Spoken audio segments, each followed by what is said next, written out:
जय हिंद साथियों, हाल ही में यूपी पीसीएस प्रीलिम्स 2026 की नोटिफिकेशन हमने देखी थी। अब उसका फॉर्म भी आ गया जिसका हमें बेसब्री से इंतजार था। अब बहुत से बच्चे क्या करते हैं कि हड़बड़ी में आकर के हमें ये तो पता है, हम ये तो भर लेंगे करके फॉर्म भरते चले जाते हैं। फिर बाद में अगर उनका प्री निकल भी जाता है, मेंस निकल भी जाता है, तब जाके पता चलता है कि अरे ये तो गड़बड़ हो गई फॉर्म में, और फिर पोस्ट वैकेंसी सब उनके हाथ से छूट जाती है। तो आज के इस सेशन में मैं आपको बताऊंगा कि आपको किन बातों का ध्यान रखना है, क्या भरना है और क्या चीज क्या बताती है। क्योंकि बहुत सी ऐसी चीज है जो लैंग्वेज में हम कंफ्यूज हो जाते हैं कि शायद ये होगा वो होगा, और हम भर भी देते हैं। खास करके वो पोस्ट में, कि हमारी क्वालिफिकेशन क्या है, उसके अकॉर्डिंग पोस्ट क्या जाएगी, उसमें बहुत से बच्चे कंफ्यूज हो जाते हैं। तो वो सारी चीजें हम कवर करने वाले। तो ये फॉर्म फिलिंग, सबसे पहले तो ओटीआर। अब इसमें दो प्रकार के बच्चे होंगे, जो पहले ओटीआर भर चुके होंगे और जो अभी ओटीआर भरने वाले होंगे। तो सबसे पहले तो आपको यूपी पीसीएस ओटीआर, अगर आप इतना भी वेबसाइट पे सर्च करते हैं, जो पहली लिंक आएगी उस पर आपको क्लिक कर देना है। फिर बाद में प्रोसेस है कि कैंडिडेट डैशबोर्ड, लॉगिन, ये सारी चीजें होती है। अब उसमें मैं कुछ चीजें बता देता हूँ। एक तो होता है फोटो। फोटो आपका क्लियर बैकग्राउंड होना चाहिए, और ये नहीं कि भाई आप फोटो खींच के फिर आप उसको बैकग्राउंड रिमूवर पे ले जाके अपडेट कर दे रहे हो, वो सब मत करना। अच्छे से फोटो खिंचवा लीजिए, और जितना लाइट बैकग्राउंड रहेगा उतनी अच्छी बात रहेगी ना। और कोई टोपी नहीं, चश्मा नहीं होना चाहिए आपके पास। वैसे सिग्नेचर का ध्यान रखना। अब सिग्नेचर कैसे होगा कि फॉर एग्जांपल मेरा नाम राहुल सिंह है, तो मैं राहुल सिंह पहले इंग्लिश में साइन कर दूंगा, सपोज ये मेरी साइन है, फिर बाद में मैं हिंदी में साइन करूंगा। अब इसका रेशियो वहीं पे नोटिफिकेशन में दिया गया है, उसके अकॉर्डिंग ही आपको ये करना है कि इतने सेंटीमीटर से इतने सेंटीमीटर है, वो आप देखेंगे आपको समझ आ जाएगा। अब अपडेशन क्या है वो फॉर्म फिलिंग में हम देखते हैं।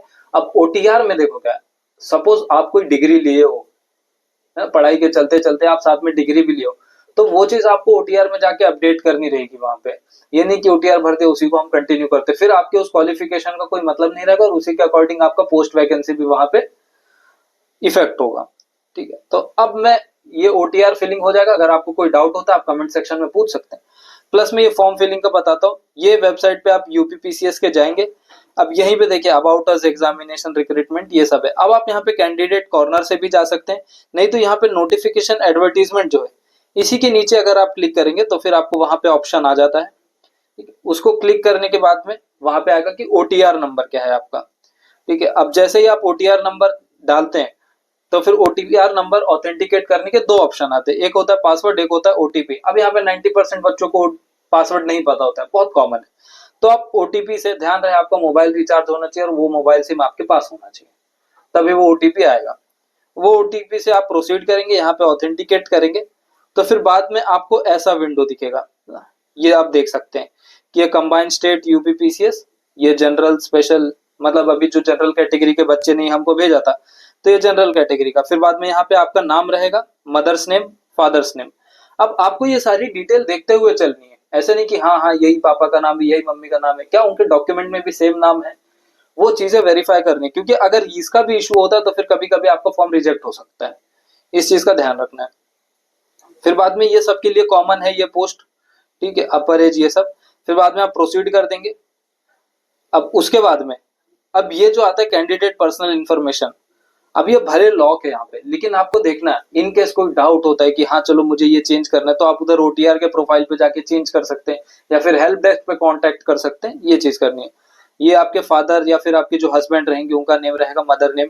ठीक है, ईमेल एड्रेस ध्यान से देखना है आपको। ये ईमेल एड्रेस पे बहुत लोग मिस्टेक ये कर देते हैं कि भाई पुराना ईमेल एड्रेस दे देते हैं, अब उनका फोन चोरी हुआ कि क्या हो गया, अब उनको वो ईमेल ऑथेंटिकेट ही नहीं कर पा रहे, अब सारे नोटिफिकेशन वहीं से मिस हो जाते हैं।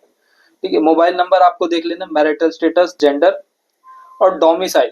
डोमिसाइल अगर उत्तर प्रदेश का है तो ही भरिएगा, क्योंकि कई बार ऐसा होता है कि बच्चे जो है जोश जोश में आके चलो हाँ यस करते हैं, फिर बाद में डोमिसाइल अपडेशन मांग रहे, कर ही नहीं रहे। तो इन सब चीजों का ध्यान रखो। जो डॉक्यूमेंट मांगा है अगर आपके पास वो डॉक्यूमेंट अभी है तो सिर्फ उन्हीं चीज कर लो, ये सबसे सेफ साइड होता है। नहीं तो भैया रिस्क तो आपका है, आपको जैसे करना है आप देख सकते हो। ठीक है, अब यहाँ पे है कि एक्स आर्मी, अगर आप एक्स आर्मी में थे, मतलब जैसे अग्निवीर या फिर वैसी कोई जगह पे होते, वो होम स्टेट आपका कहाँ पे, मतलब अगर आप उत्तर प्रदेश के हैं तो उत्तर प्रदेश, महाराष्ट्र, वो जो ऑप्शन रहेगा उसमें से आप देख सकते हो। फिर उसी स्टेट में डिस्ट्रिक्ट क्या है आपका, वो चीज है। फिर अगर आप यूपी में डिस्ट्रिक्ट लेवल ऐसा कुछ किए हो, रिप्रेजेंट किए हो, तो फिर यहाँ पे आप यस कर सकते हो, नहीं तो नो कर देना है आपको। फिर क्या आप फिजिकल हैंडीकैप्ड हैं, जो फिजिकल हैंडीकैप्ड हैं वो लिख सकते हैं, अपनी क्राइटेरिया उनको बतानी है। फिर अगर कोई ब्लाइंड विजन प्रॉब्लम है या फिर जो कान से सुन नहीं सकता, डेफ, वो सारी चीजें उनको कर देनी है। और सेरेब्रल पहले से मतलब फिजिकल कोई प्रॉब्लम है तो फिर वो सारी चीजें आपको दिखानी है। अब आपकी कैटेगरी क्या है वो दिखाना है। अगर SC ST है तो फिर आपको वो सर्टिफिकेट दिखाना पड़ेगा, तभी उनका लाभ मिलेगा आपको। अगर क्या आप उत्तर प्रदेश के स्टेट गवर्नमेंट एम्प्लॉय रह चुके हो पहले, यस और नो।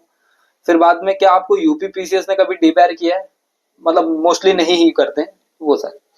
अब हाई स्कूल में आपका बोर्ड नाम क्या था, अगर आप यूपी से पढ़े तो यूपी स्टेट बोर्ड का यहाँ पे नाम रहेगा, फिर आप कौन से वर्ष में उसको पास किए थे, और रोल नंबर ये चेक कर लेना है, रोल नंबर। क्योंकि कई बार क्या होता है कि अगर ये 12वीं का मांगा है तो फिर हम 10वीं का नंबर भी देख लेते हैं तो फिर आगे बढ़ जाते हैं, तो वो चीज नहीं करनी है, ध्यान से देख के चलना है। अब एसेंशियल क्वालिफिकेशन, ये मतलब है कि ये मिनिमम रिक्वायरमेंट है कि इतना तो होना ही चाहिए अगर आप ये एग्जाम दे रहे हैं तो फिर अगर आप यस लिखते, यस यहाँ पे टिक करते हैं तो फिर बात आपकी आगे बढ़ती है। अब ये हाई स्कूल हो गया, ये हमने देख लिया। अब यहाँ पे देखो, ये एक बहुत इंपॉर्टेंट है कि मंडी परिषद service experience detail, applicable service employment detail. अब ये क्या है कि age relaxation post of accountant audit officer, मतलब अगर आप मंडी परिषद, मार्केटिंग ऑफिसर, मंडी परिषद, ये सारी चीज, सेक्रेटरी क्लास 2, अगर आप इन सब का एक्सपीरियंस है आपको तो फिर यहाँ पे अकाउंट और ऑडिट ऑफिसर के इसमें आपको एज रिलैक्सेशन मिल जाता है। तो फिर अगर आप यहाँ पे यस करते हो तो फिर आपको वो भरना भी पड़ेगा कि आप कितने दिन, कितने महीने, कितने साल वहां पे काम किए हो, कितना एक्सपीरियंस है आपको, वो सारी चीजें है ना। अभी जो नए बच्चे वो तो नहीं भरेंगे, इधर आपको नो कर देना है ना। और अगर आपने किया हो तो फिर आपको पता है कि कैसे फिल करना है। और सेम चीज यहाँ पे आती है अर्बन डेवलपमेंट डिपार्टमेंट, है ना, ये चीज। अब यहाँ पे है एक चीफ मिनिस्टर फेलोशिप प्रोग्राम। अब चीफ मिनिस्टर फेलोशिप प्रोग्राम ये जिन्होंने लिया है, अब इन सबको नंबर भी अलग से मिलते हैं, मतलब मैक्सिमम इनको नंबर मिल सकता है 7.5 नंबर तक की इनकी मेरिट जाती है। आप वो चीज नोटिफिकेशन में देख सकते हैं। ओके, अब जब ये हो जाएगा तो फिर यहाँ पे kindly proceed for further candidate dashboard login, ये पॉप अप करके आएगा। अब यहीं पे आपको कर देना है, ठीक है, लॉगिन करेंगे आप। अब आपके सामने विंडो कुछ ऐसा दिख के आएगा। अब ये आपका पार्ट 1 जो है ये अब तक यहाँ पे हो चुका है। अब यहाँ पे क्या करना है कि आपने जो डेटा OTR सर्वर पे दिया है, अब आप चाहते हो कि वही सिंक हो जाए, मतलब वहां पे आपने जो डेटा दिया, ये मेरा एड्रेस है, ये मेरा नाम है, ये मेरे माता पिता का नाम है या फिर हस्बैंड का नाम है, ये सारी चीजें आप OTR सर्वर से अगर सिंक करते हो तो ये एप्लीकेशन में ऑलरेडी अपडेट हो जाएंगे, ठीक है। अब यहाँ पे एक IP सर्वर रहेगा, हालांकि इतना सब ध्यान नहीं देना, मैं खाली बता रहा हूँ, एक IP सर्वर रहता है। फिर एप्लीकेशन पार्ट 2, ये जो ब्लू कलर का बटन आपको दिख रहा है, आपको इसी के ऊपर क्लिक करना है। ये ब्लू कलर के बटन पे जाएंगे तो आपका विंडो यहाँ पे ऐसा ओपन हो जाएगा। अब ये हाई स्कूल, ठीक है, ये रोल नंबर ऐसे सब है। ओके, अब यहाँ पे एसेंशियल क्वालिफिकेशन है कि बैचलर डिग्री क्या है, रिकॉग्नाइज्ड यूनिवर्सिटी इक्विवेलेंट क्वालिफिकेशन। तो ये जो आपका एप्लीकेशन है ये एफर्मेशन है कि हाँ, आपने पहले जो सिलेक्ट किया था कि हाँ मेरे पास एक बैचलर डिग्री है, तभी आप ये फॉर्म फिल कर सकते, तो फिर ये यस हो जाएगा भाई। अब यहाँ पे एक देखो, एक क्वेश्चन क्या राइज होता है कि सर मैंने एक तो बैचलर्स इन आर्ट तो किया है लेकिन उसमें एजुकेशन सब्जेक्ट था, तो फिर क्या मैं इसको BA इन एजुकेशन करके मैं यहाँ पे यस लिख दूं, या फिर ये जो बोला है कि बैचलर ऑफ एजुकेशन ये अलग है। तो ये दोनों अलग डिग्री है, इन बातों को समझिए। एक B.Ed, अभी फॉर एग्जांपल मैं आपको दूसरा एग्जांपल दूं तो BSc IT ये अलग है, और कंप्यूटर इंजीनियरिंग या फिर IT इंजीनियरिंग ये अलग है, ठीक है, तो ये दोनों अलग है। ठीक उसी तरह BA इन एजुकेशन और बैचलर इन एजुकेशन ये दोनों अलग डिग्री है, इसी तरीके से सारी डिग्री अलग है। अगर क्लियरली मेंशन है, जैसे आपकी B.Ed डिग्री तो ही B.Ed डिग्री करना है, वो भी NCTE रिकॉग्नाइज्ड कोर्स में होना चाहिए। फिर M.Ed M.Phil, तो ये अलग अलग यहाँ पे वैकेंसी है, उन्हीं के अकॉर्डिंग आपको करना है। ध्यान रहे जो बच्चे NCC किए हैं, अगर उनके पास B सर्टिफिकेट, मतलब जिन्होंने सेकंड ईयर किया, वो यहाँ पे यस कर सकते हैं, ठीक है। और टेरिटोरियल आर्मी तो आई डोंट थिंक सो कि मतलब कोई यहाँ पे किया होगा, लेकिन अगर आप टेरिटोरियल आर्मी में सर्व किए हैं, वेरी गुड सर, तो आप यहाँ पे यस कर दीजिए। अब यहाँ पे ये आप एज रिलैक्सेशन चाहते हैं, जो हमने पहले नो बोल के आए थे वो यहाँ पे नो अपडेटेड है, तो फिर ये सारी चीजें आप नो कर देंगे। फिर फेलोशिप प्रोग्राम के आप पार्ट थे तो नहीं, ठीक है। अब यहाँ पे क्या आप ग्रेजुएट हैं, और ये कौन से सब्जेक्ट हैं जिनमें आप ग्रेजुएट है, जो बच्चे कॉमर्स लिए थे वो ग्रेजुएट इसमें कर देंगे। अगर पोस्ट ग्रेजुएट आपने किया है तो फिर पोस्ट ग्रेजुएट में वो सब्जेक्ट आपको लेना है यहाँ पे। ओके, ठीक है। अभी जैसे ये एक बच्चे ने ले लिया कि हाँ चलो उसका अदर सब्जेक्ट, अगर कोर्स में नाम नहीं है आपका, यहाँ पे नाम नहीं है कि जो मैंने किया है वो यहाँ पे मेंशन ही नहीं, तो आपको यहाँ पे सीधा जाके अदर सब्जेक्ट कर देना है। हालांकि बहुत सारे फॉर्म भरने के टाइम पे क्लैरिफिकेशन मांगता है कि कौन सा सब्जेक्ट आपने किया, तो उसमें घबराना नहीं है कि भैया क्या आएगा क्या नहीं आएगा, सीधा अदर सब्जेक्ट कर दीजिए और आगे बढ़िए। अब यहाँ पे ये सारे क्वालिफिकेशन है, एक पद के नाम है और इनके लिए क्या योग्यता होनी चाहिए आपकी, वो सारी चीजें मेंशन है।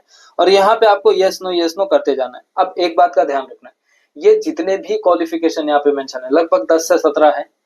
अब इसमें ये नहीं देखना कि सब नो हो गया, अब क्या करूं मैं, मेरे को तो कोई वैकेंसी नहीं मिलेगी। अभी जब आप यहाँ पे पढ़ेंगे तो फिर स्पेसिफिक पोस्ट, इन चीजों का ध्यान रखें कि विशेष कुछ कुछ पोस्ट के अगर आपके पास वो क्वालिफिकेशन है तो फिर कहीं ना कहीं आपको वहां पे एक मेरिट मिलती है कि आपकी क्वालिफिकेशन के तौर पे वो पोस्ट आपको दी जा सकती है। लेकिन स्टिल आपको वो सब पार करना ही पड़ेगा, प्रीलिम्स मेंस इंटरव्यू सारी चीज क्लियर करनी पड़ेगी। ये बस आपके सिलेक्शन होने के बाद वो पोस्ट डिसाइड करने के टाइम पे ये चीज देखी जाती है। तो अब यहाँ पे एक तो मिनिमम एज ऑफ 30 इयर्स, जब ये मिनिमम एज ऑफ 30 इयर्स आता है तो फिर 50% स्टूडेंट यहाँ पे छट जाते हैं कि चलो हमारी 30 वर्ष से कम है आयु, तो फिर ये हमारे लिए नहीं है। और ये अगर आप 30 वर्ष से कम है तो फिर वो ऑलरेडी यहाँ पे नो लिख के आ जाता है, क्योंकि आपने बर्थ डेट वहां पे अपडेट कर रखा है। ठीक है। अब ये डेप्यूटी सेक्रेटरी, अब यहाँ पे अगर आप post graduate degree university deem institution establish by law in India, अब कोई भी यूनिवर्सिटी है मतलब वो लॉ से ऑर्गेनाइज होती है 99% ना, तो फिर अगर आपने पोस्ट ग्रेजुएट डिग्री की है कोई से तो फिर यहाँ पे आप यस कर सकते हैं, नहीं तो फिर नो कर दीजिए। अब जहां जहां यहाँ पे जैसे कि है कि बैचलर ऑफ एजुकेशन मतलब आपने बीएड किया, बीएड की डिग्री, तो फिर आप यहाँ पे यस कर देंगे सीनियर लेक्चरर के लिए। इसी तरीके से लेबर एनफोर्समेंट ऑफिसर का है, लेबर कमिश्नर का है। अब ये पोस्ट ही ऐसे हैं कि आपको वो चीजें अगर पता है तो फिर इसलिए आपको वहां पे रखा जाता है क्योंकि आपके पास वो स्पेशल नॉलेज है वहां पे। तो फिर ये ऐसे अलग अलग हैं, ये आप देख सकते हो, आराम से देख के फॉर्म भरना है। और अगर डाउट होता तो फिर आप पहले पूछ लीजिए, वो सबसे बेहतर है ना। फॉर्म भरने से पहले आप पूछ लीजिए। कई बार हम करते हैं कि हाँ साइबर वाले के हाथ दे देते हैं कि भाई तुम भरो, है ना, पैसा पकड़ा के चले आए तुम भरो। अब क्या सही क्या गलत वो तो कल का हाथ उठा के कह देगा कि भाई हमको क्या पता, आपने दिया था हमने वही भरा था। तो इन सब चीजों से सावधान रहना। अब जैसे ही ये सब हो जाएगा आप सबमिट करेंगे तो फिर ये आपका हाउस नंबर विलेज ये एड्रेस रहेगा। एक रहेगा आपका करेस्पॉन्डेंस एड्रेस मतलब आप जहां पे रहते हैं, और एक रहता है परमानेंट एड्रेस कि जो आपके आईडी पे है वो देगा। फिर बाद में यहाँ पे एक डिक्लेरेशन आता है। आप जैसे इस डिक्लेरेशन पे साइन करते हो तो फिर आप एक बार पूरे फॉर्म को प्रीव्यू करिए। प्रीव्यू क्या होता है कि आप पूरे फॉर्म को देखिए कि कहीं मेरे से कुछ मिस्टेक तो नहीं हो गई। 5 मिनट 10 मिनट लीजिए, कोई दिक्कत नहीं, आराम से देखिए ना, कोई स्पेलिंग मिस्टेक नहीं हो गया, ये सारी चीजें। फिर यहाँ पे सबमिट एप्लीकेशन फॉर्म कर देना है। अब उसके बाद में ये देखिए ये फी कंफर्मेशन विंडो आता है यहाँ पे कि चलो भाई अब आपको 125 भरना है जनरल के लिए, बाकी ऐसे सबके वेराई करते हैं। तो फिर क्या आपको प्रोसीड करना है, तो फिर यहाँ पे यस कर देना। ये देखिए फोटो सिग्नेचर ऐसे सब यहाँ पे आते हैं, और ये डेट ऑफ बर्थ वगैरह ईमेल आईडी ये सारी चीजें यहाँ पे रहेंगी। ठीक है। और सिग्नेचर का जैसे मैंने बताया ओटीआर भरने के टाइम पे कैसे रहेगा, पहले ऊपर इंग्लिश में रहेगा कोई भी चीज, जैसे राहुल सिंह ये इंग्लिश में हो गया, फिर बाद में हिंदी में राहुल सिंह। ठीक है, ऐसे रहेगा। ओके। अब जैसे आप प्रोसीड करते हैं पेमेंट के लिए तो ये सारी चीजें आती हैं। अब यहाँ पे हम सब जानते हैं भाई आजकल हर कोई यूपीआई चलाता है, तो फिर यूपीआई से बैंक चार्जेस 0 है। ऐसे आप यहाँ पे क्लिक करेंगे तो फिर नीचे बारकोड आएगा, वो बारकोड को स्कैन करना है। फिर बाद में आपकी यूपीआई जो भी आपके पास ऐप है, भीम, गूगल पे, पेटीएम, जिससे आप स्कैन करेंगे और स्कैन करने के बाद में वहां पे पेमेंट कर देंगे। ठीक है। अब पेमेंट करने के तुरंत बाद बैक नहीं करना है आपको, रुकना है आपको, ज्यादा से ज्यादा 1 मिनट 1.5 मिनट रुकना पड़ेगा। 1-1.5 मिनट में ये हो जाएगा। ठीक है, विंडो आ जाएगा। Thank you for the session. और अगर आपको अच्छा लगा हो, ये इंफॉर्मेटिव लगा हो, तो फिर अपने दोस्तों में जरूर शेयर करें, लाइक करें इस वीडियो को। एंड एक चीज और बोलूंगा कि ओटीआर जो है, ओटीआर आपका 72 आवर्स जो है मैक्सिमम टाइम जा सकता है। ऐसा भी होगा कि एक ही दिन में आ जाएगा, और ऐसा भी हो सकता है कि 3 दिन भी इसमें लग सकते हैं। ठीक है, तो फिर धैर्य बनाए रखना है, चिंता नहीं करना है, और फॉर्म अभी जाके भरिए। ये ना हो कि भाई अब नहीं भरूंगा तब भरूंगा, वो उसके चक्कर में मत पड़िए, अभी फॉर्म भरिए। ठीक है दोस्तों, चलिए, जय हिंद।